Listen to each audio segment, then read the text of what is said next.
महाराज जी, महाराज जी, मैं कौन हूं? भगवान का स्वरूप। अंश का तात्पर्य होता है पूर्ण का अंश पूर्ण ही होता है। पूर्णमदः पूर्णमिदं पूर्णात् पूर्णमुदच्यते पूर्णस्य पूर्णमादाय पूर्णमेवावशिष्यते। वह परमात्मा पूर्ण है। उस पूर्ण परमात्मा का अंश भी पूर्ण परमात्मा स्वरूप है। भगवान ने गीता में कहा, ममैवांशो जीवलोके जीवभूता सनातना। जो सनातन मेरा अंश जीव है वो ममैवांशो, वो मेरा अंश है। जैसे गंगा जी से एक चम्मच गंगा जल निकालो तो गंगा जल, एक टैंकर निकालो तो गंगा जल, तो गंगा जल तो गंगा जल ही है ना। जैसे ऐसे ही परमात्मा का अंश परमात्मा स्वरूप ही है।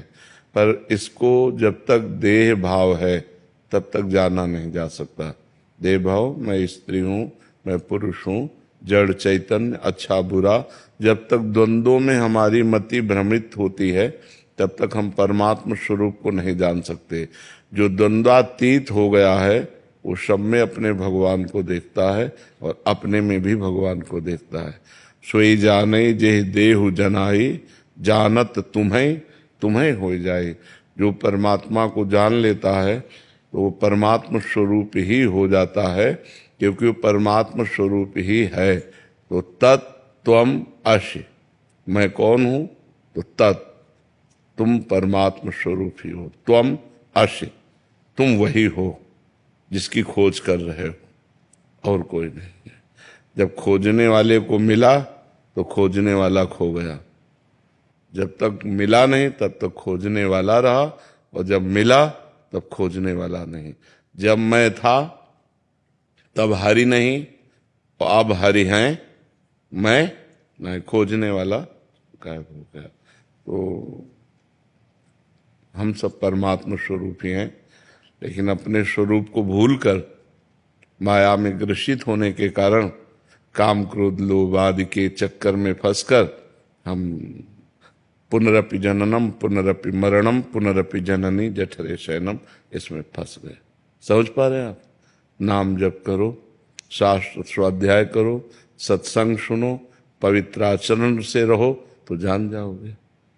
भगवान कृपा करेंगे तो आप अपने स्वरूप को जान जाओगे। अपना स्वरूप ब्रह्म स्वरूप है, परमात्मा स्वरूप है, जिसमें आग्नेयास्त्र का भी प्रवेश नहीं है, वायवास्त्र वरुणास्त्र इन दिव्यास्त्रों का भी प्रभाव जिसके ऊपर नहीं, वो मैं हूं।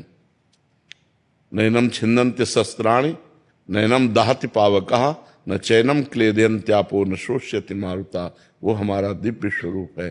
पर हम जन्म मरण वाले इस शरीर में आसक्त हो गए, इसलिए बार बार हमको दुर्गति भोगनी पड़ती है। एक बार हमें चांस मिला है ये मनुष्य शरीर देकर भगवान ने कि हम अपना कल्याण कर लें और अपना उद्धार कर लें, पर वो भूमि परत भा ढाबर पानी तिम जीव ही माया लपटानी। जैसे ऊपर से स्वच्छ जल गिरा नीचे आकर गंदा हो गया, ऐसे जन्म लेते ही ये माता, ये पिता, ये भाई, ये बंधु, फिर जवानी, फिर पत्नी, फिर पुत्र, फिर पौत्र, बस इसी में पूरा जीवन निपट गया। वो कभी एक मिनट भी बैठकर सोच नहीं पाया कि मैं कौन था, किस लिए आया हूं, क्या करना है। वो इसी में भूलकर अपने पूरे जीवन को नष्ट कर दिया। समझ पा रहे हैं?